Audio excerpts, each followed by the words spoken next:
Usap-usapan ngayon ang about sa pagiging local player ni Justin Brownlee sa PBA League after nga na maging isang naturalized player ng ating Gilas. Malaki nga kaya ang tsansa na maglaro ito as a local player sa liga na to or makita nating maglaro sa Commissioner's Cup. So wag na natin patagalin at pag-usapan na natin at sabay-sabay sagutin ang malaking katanungan na yan. Pero wag niyo kalimutan na mag-subscribe at i-like and share ang aking YouTube channel. Maraming salamat sa inyo. After na maglaro sa ating pambansang team as a naturalized player, sino bang may ayaw nga na maging isang local player ang isang Justin Noype? Sarap pakinggan, di ba? Justin Noype. Diyan pa lang sa bansag sa kanya talagang isang pahiwatig na yan na hindi na iba itong si Justin Brownlee sa ating home country. Isa rin siya sa nagbigay ng malaking karangalan sa ating Gilas Pilipinas after na makuha ang gold medal sa Asian Game at maipasok sa semis ang Gilas Pilipinas sa ginanap na OQT at di natin maitatanggi na siya ang isa sa national hoops hero sa ating Gilas Pilipinas at kinilala tayo bilang isa sa mga powerhouse team ngayon sa Asia. Dahil yan dito kay Justin Noype. Kaya nga ngayon ang malaking katanungan kung maaari nga raw natin makitang maglaro ito sa PBA Commissioner's Cup kung saan mga pure-blooded lamang ang pwedeng maglaro at malaking advantage nga raw sa isang team kung sakaling maging qualified itong si JB as a local player. Dahil isipin mo parang may import pa rin ng isang team o Gene Kings if ever na dito pa rin nga raw itong maglaro kung sakaling matuloy nga na maging isang local player ito sa ating liga. At di malabo di ba na mag-stay pa rin ito sa team ng Gene Kings lalo't alam natin na isa ito sa mga player na kadikit nitong si Coach Tim Cone. Kaya nga ngayon paboran nga kaya ng commissioners na maging isang local player natin itong si Justin Brownlee. Sa Commissioner's Cup alam natin ang ground rules na mga pure-blooded Pinoy lamang ang maaaring maglaro dito. Pero sa mga nagdaan na-allow na rin dito ang iba pang mga half-blooded Pinoy na maglaro sa liga na to. So talagang nasa kamay na nga lang daw ng PBA Commissioners kung i-allow nilang maglaro as a local player ng Commissioner's Cup itong si Justin Noype. Na isa sa pinagtatalunan talaga ng marami ngayon, lalo't isang Pilipino ng araw itong si Justin Noype at isang citizen na sa ating bansa. Ibinawala siyang dugong Pinoy ang karapatan nga raw ng mga Pilipino, karapatan na rin nitong si JB ngayon. Kaya naman kung tatanungin nga raw, malaking nga raw ba talaga ang tsansa na maglaro na itong si Justin Brownlee bilang local player natin sa PBA League?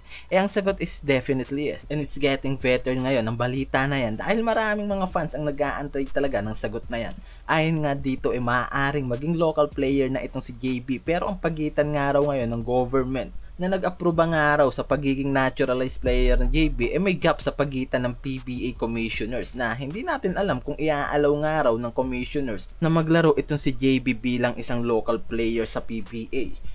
Dahil kung pag-uusapan nga lang naman daw ang pagiging Filipino citizen nitong si JB, malaki naman daw talaga ang posibilidad na maglaro ito sa Commissioner's Cup bilang isang local player.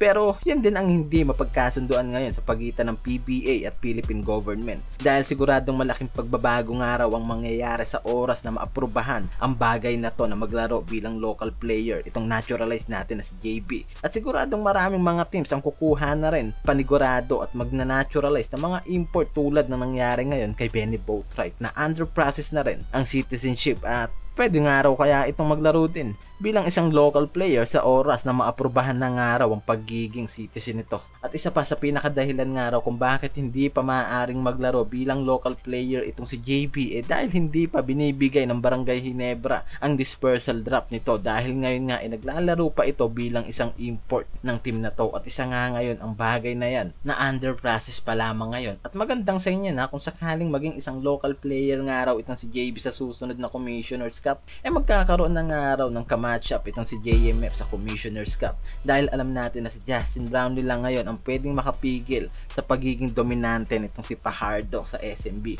lalo na pagdating sa Commissioner's Cup kung saan wala nga raw ka-matchup itong si The Kraken dahil sa mga local players na higit na maliliit lamang kaysa sa kanya at kung matuloy nga raw ang bagay na yan siguradong lahat nga raw ng Justin Noype fans will be definitely happy and everyone looking forward na mangyari ang bagay na yan.